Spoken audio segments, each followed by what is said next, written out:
warahmatullahi wabarakatuh. वअलैकुमुस्सलाम वरहमतुल्लाहि वबरकातुह। आप कैसे हैं? अल्हम्दुलिल्लाह रब्बिल आलमीन अला कुल्li हाल।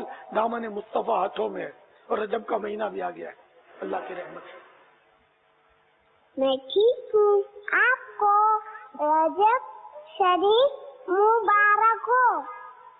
खैर मुबारक, आपको भी मुबारक हो।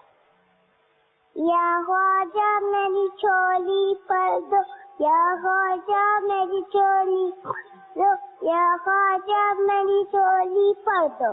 शहद की मक्खी काट ले तो क्या करना चाहिए? माशाअल्लाह, मेरी पोती ने देखो मुबारकबाद दी मुझे रजब शरीफ की है और बहुत प्यारा सवाल भी किया है। शहद की मक्खी काट ले तो क्या करना चाहिए? सब्र करना चाहिए और शुक्र भी करना चाहिए। सब्र इसलिए कि तकलीफ पहुंची, शुक्र इसलिए कि छोटी तकलीफ पहुंची। शहद की मक्खी की जगह बिच्छू काट लेता तो क्या होता? कुत्ता काट लेता तो क्या होता? बड़ी तकलीफ होती ना।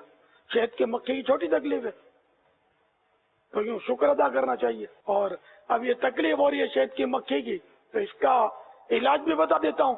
इसको अपने मुंह का थूक लगा ले तो इंशाअल्लाह आराम आ जाएगा। बल्कि कोई सा भी कीड़ा काट ले, बिच्छू भी काट ले, तब भी अगर अपना थूक लगा ले, इंसानी थूक लगा ले तो इससे फायदा होगा।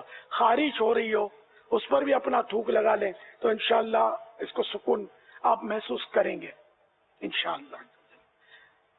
वल्लाहु तआला अअलम व रसूलुहु अअलम। अज़्ज़ व जल्ल व सल्लल्लाहु तआला अलैहि व आलिहि वसल्लम। सल्लु अलल हबीब सल्लल्लाहु तआला अला